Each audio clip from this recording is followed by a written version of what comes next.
Alright, what's up y'all, it's LakerFan here. As y'all can see by the title of today's video, we're going over the top 5 point guard builds in NBA 2K21. Now don't get me wrong, this is obviously all going to be estimation. This is my best guess as to what the best builds are going to be based off the ratings they get, the animation thresholds that they're likely going to meet based on what last year's was. So, I hope y'all enjoyed the video. If you do, feel free to drop a like, sub if you're new, turn on them noties, all that good stuff. Let's try this video 1,000 likes in the first 24 hours. And without further ado, we're going to start this video off with the number 1 point guard build, in my opinion. And we're going to work our way down to number 5. So I'm just going to give you guys my top 5 options that you could likely go with as far as your point guard builds. And I hope y'all enjoy. So in my estimation, I'm going to go ahead and say that I think the 6'7" pure playmaker pie chart is going to be the best point guard build in the game. Now this is going to be really close in comparison to the 6'5" PlaySharp, in my opinion. And we'll go over that one right after this as well. That's the very close number 2 build. So anyway, what makes this 6'7" pure play so great? If you go with the pure speed pie chart, I gotta say, the fact that you can be 6'7", have literally the max speed you can achieve at 99.9 with the gym rat bonus and all that stuff, assuming that is very likely going to be the case as far as this year's game, based off of, you know, just the fact that the highest attribute rating you can achieve, as you're going to see right here, is 95. I would have to assume that because the highest attribute rating you can achieve is 95, that they're going to leave room for the 99 performances. So with all that said, I'm going to go ahead and just go into this assuming that the 99 performance is a thing. And with all that said, you're going to see the speed just at this build is absolutely ridiculous. So anyway, filling out the rest of the attributes on this build, you're going to max out the defense, put the rest of the 3 into interior defense, drop the pass accuracy by 1, and just like that, you're going to come up with 6, 13, 29, and 8. I feel like this is a perfect badge spread. And when you go ahead and just look at this build as far as the 6'7" height, you're going to end up with 90 speed on this and 88 XL as well, while still having around 86 ball handling. What you want to do with the wingspan is all up to you. Now, I will say, one thing that really sucks about the wingspan for this pure play is the fact that you really don't gain much ball handling. And that does become a problem. When you want to go all the way down, you're going to suffer as far as the defense goes, as you can see from the steal, block, and just performance-wise as far as your build actually doing things on defense, like playing passing lanes, grabbing rebounds, etc., going for steals. You guys know the deal with the wingspan. But anyway, now your most efficient move with this build, in my opinion, is going to be go with the default wingspan. You get 85 ball handling, which is not quite enough to get the momentums and stuff like that. However, like I said, if the 99 performance is a thing, which I highly believe that it will be, you're easily going to go past the threshold of having the 86 ball control that you need to do the momentums. And I believe this game might even have something in store for you if you have 90 ball handling. That's just me going out on a limb and thinking, possibly. I saw clips of the behind the back being a thing. I can't guarantee you guys what the ball control needed for that is. I saw people performing it with literally 70. It was very inconsistent though, and I feel like the high level of consistency that I saw from it was Magic Johnson in the little like play nows and stuff like that, where he has over 90 ball control. And I would just assume that you're going to be able to do that behind the back very consistently if you have 90 plus. Now, this is all just me being theoretical and stuff like that. This is all just going out on a limb and guessing because our development at 2K is not very informative this year. So anyway, I'm going to recommend go with something like this. The 99 performance will push you to the threshold of 90. Possibly, if you want to go down for the sake of that and make sure that you're going to be a 90 when you're 99 overall, so be it. But I will say, if you ever want to go something a little higher on the wingspan with this build, 2 ticks down doesn't look too bad. You get the 73 pointer, 84 ball handling. The defense looks pretty solid as well, but obviously with the pure play, that's not what we're too concerned about. I'm going to go with the default wingspan for this video, just for the sake of showing you guys. And I would probably say the play takeover is what you're going to want to do. This is for your play style. If you like to ISO, I think this is going to be the most dominant ISO build. And the title of this build is Playmaker, straight up. 6'7" pure play, 99 speed at 6'7". I mean, that's literally the driving force of what makes this build so great. I mean, it's as simple as that. And then with the ISO, the more you can shoot well, the easier it is going to be for you to finish. Even though this build doesn't get contact dunks or anything like that, the driving layups is still pretty solid as well. And I feel like 70 driving dunk is going to be a pretty good threshold as well in comparison to the non-slashers in this game. And we'll talk about other slasher builds in this top 5 point guards list. But anyway, moving along, number 2. Alright, so for build number 2, like I said earlier in the video, we're going with the 6'5" PlaySharp. This one is very self-explanatory. You're going to be good at playmaking, good at shooting, and solid at defense, or solid at finishing. I would probably prefer to go with the defense. I feel like the finishing is pretty overrated for these PlaySharp / pure play builds this year. But anyway, make sure you do not mistake this build for this one right here. They're right next to each other. This one has slightly more shooting, and you don't get Hall of Fame playmaking badges for it. It's really just an L build, just in general. I wouldn't recommend making this, but anyway. like I said, we're gonna go with the PlaySharp pie chart. This one's very self-explanatory, very easy to make. Going with the pure speed pie chart. Now check this out. I know this so easily. I could probably make this in 30 seconds. You're just gonna max out the driving dunk. As far as everything shooting, you're gonna max out, but you're gonna take the post fade down by 1, I believe, or down all the way until you get 25 shooting badge, and just max it out at that. So then for the playmaking, oh yeah, it's this one. Okay, so you max out everything, but you take the post moves only down by 1, so you get the 24. And then for the defense, you're gonna max out everything except for O board and into your defense, and you're gonna put all your remaining attribute points on into your D. It's gonna put you up to 8 defensive badges.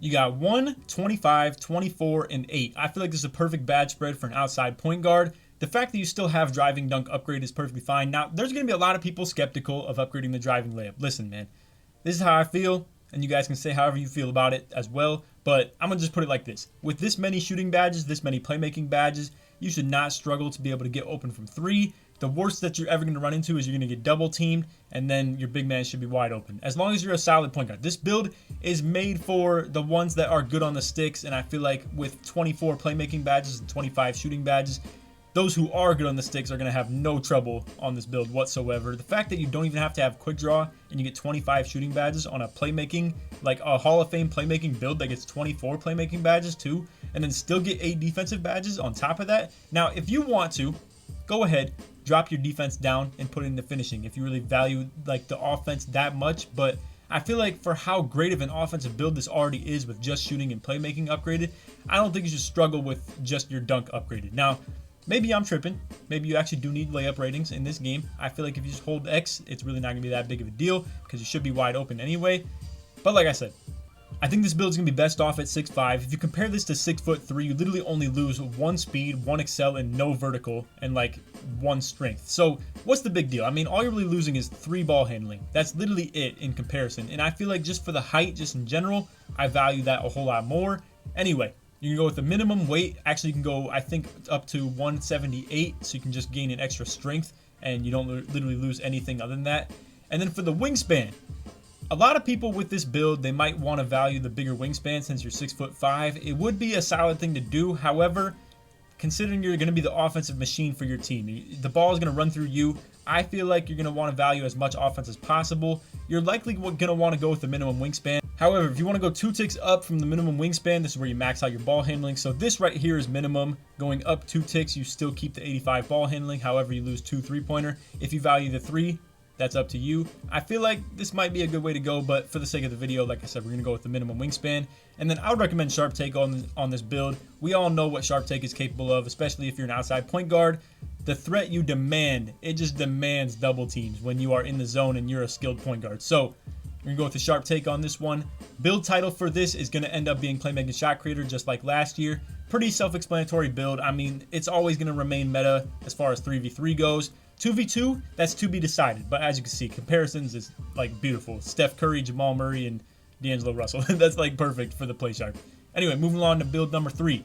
So for build number 3, we got the defending champ from 2K20, the god-awful build, the Playlock. Now, listen, this build got nerfed quite a bit. I know a lot of people who have the biased viewpoint, you're going to feel otherwise. But listen, this build definitely got nerfed. Now, I'm going to show the best way of making this. I feel like it really depends on shooting this year, whether you can shoot with 64 3-pointer or not, because we've been told that all we've been told is that you're not gonna be able to shoot like that. And Mike Wang literally said, word for word, if you can shoot with 65 3-pointer, there's gonna be a hot fix. You're gonna feel the hurt.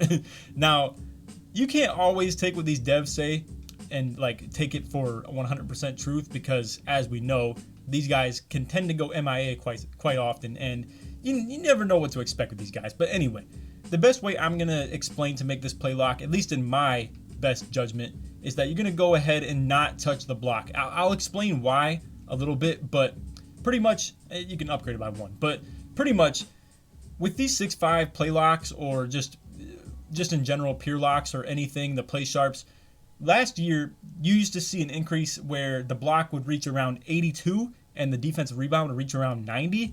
That's not the case this year at all. So the 6'5s, they don't really gain too much of the big man stuff. They don't really gain the block and the D-board. Y'all remember last year, I had little big man, quote unquote. It was my 6'5 pure lock. I had literally 99 block, 99 D-board, 99 O-board at 6'5". You can never do that again this year. That's not the case. It doesn't work like that. You just don't get the big man defense stuff anymore. So I wouldn't really recommend upgrading block in general. The good thing about this two-way slashing playmaker is it's going to be a lot more offensive oriented this year than it was last. Or if you get what I'm saying, you don't really feel the pain of that whole, like last year if you didn't upgrade into your D and block, you're just tweaking. But this year, I don't know that's really going to matter that much. I feel like you just can't really see that much of an increase. If you decide to go with a 6-7 play lock, however, I would maybe recommend to take a hit somewhere on here, because if you go 6-7 or 6-8ish, you're going to get ridiculously better at defense when it comes to the interior D stuff. But I just feel like it really takes away from your offensive ability. You're not going to feel like as much of a good offensive player, so to say. Anyway,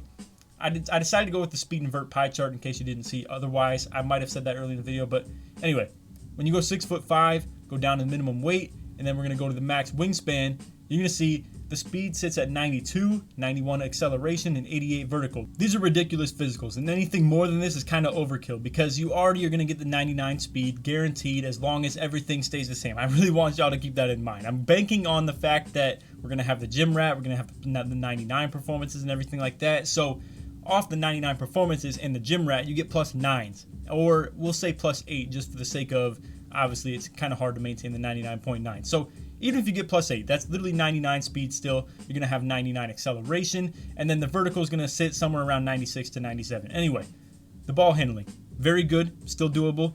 The contact dunks are still there. You get great driving layup. The defense is out of this world when it comes to the perimeter defense. You're going to have around 98 steal or 97 steal. And then lateral quickness and perimeter defense is still good. For the fact that you're not a pure lock, because pure locks will definitely rule when it comes to defense in this game. It's just that I would understand that the pure locks will likely struggle massively on offense this year. But nonetheless, this is the build. Now, between the takeovers, obviously these three on the left are the ones I'd go with. Why even go with shot creator or takeover? I mean, it would make no sense. Anyway, this is very dependent on your play style. I would say if you want to go with the slashing style and you're going to bank on being a 99 overall and you're going to have contact dunks, so be it. If you want to be good out the gate, I would probably recommend that you go with lock takeover. You can still be very functional with this build in a secondary ball handler role on 3v3, something like that. Play as the lock, or on 2s if you're going with 2 locks. This would be a very manageable build too. But the thing with this play lock is I don't think it's going to reach its full potential until you reach 99. So just keep that in mind. Anyway, I'm just going to go with lock takeover for this. Like I said, takeover is all up to preference. Two-way slashing playmaker is the title of this, just like last year. It is what it is, man. I know it feels very copy and paste, but this is a very different build. It has a lot more upsides and a lot more downsides in comparison to last year. But overall, it feels a little bit nerfed, and that's why it's at number 3. So moving on to number 4. This build is very different, very original. I want y'all to understand this is probably not going to be meta by any means, whether it be 2v2 or 3v3. But if you want to be Mr. Do-It-All, play great defense, be able to run as a point guard as well. If your teammates and your IRLs that you play with are just complete trash, but you are good, I think this would be a build for you. Now, like I said, this is build number 4. Don't think that this is like any meta or super good by any means. I just think this is kind of slept on, yet at the same time, I do understand the struggles that you're going to have with this build. So it's a two-way sharp, going pure speed pie chart again. This build, perimeter defense wise, is ridiculous, and as far as what it brings to the table on offense, is still pretty solid and doable if you ask me. So fast forward a little bit, here's what the attribute ratings are looking like before the height, weight, and wingspan adjustments. So pretty much what I expect from this build.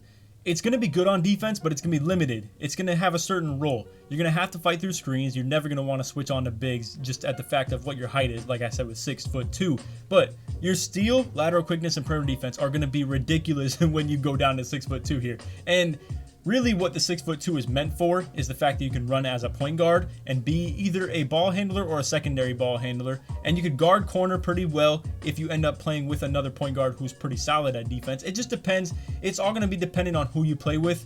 But I think this build would fit into a lot of different roles. I don't really recommend to make this to be playing off ball on defense, however, because obviously if you're making a lockdown build, you're probably going to want to be playing some sort of defense. But anyway, we got 20 shooting, 12 playmaking, 20 defense, and 1 finishing. We're going to go with the 6'2". This is really dependent on speed and ball handling is the only reason we're going 6'2". You can see the difference between 6'5" and 6'3", like I said, is literally nothing. I mean, it's kind of crazy how 6'3" is going to be a useless height. If you want to go with 6'5" on this build, by all means, go for it. And I don't think it's going to be very good, just at the fact that you have a lot lower of the speed. You have your ball handling is only at 75, and when you go higher on the wingspan, because you're absolutely going to want to do that with a lockdown build, you're really going to feel the pain when it comes to the ball handling ability. So at 6'2", we're going to go to the minimum weight. This is going to get your speed looking really good. We're going to go up 1 to just get an extra strength. It's not like it matters that much, but we're going to go to 2 down from the max on the wingspan, where you're going to get the most 3-point rating right here. You're going to gain 2 mid-range and 2 3-pointer from the max, and you really don't gain any ball handling with this, so it is kind of non-beneficial. But all you lose with it is literally 1 perimeter defense, 1 lateral quickness. You still are sitting at 95 steal with 99 speed and 99 XL when you hit 99 overall. This is going to be a good build. Now, one thing I want to talk about with this, as you can see, it sits at the 78 ball control. This is going to be dependent on a couple of things. Playing with floor general will give you +4, and then having 99 overall or higher with a 99.9. 99 flat and floor general will put you at 86 ball control. That is all you're going to need to be able to function as a good point guard with this.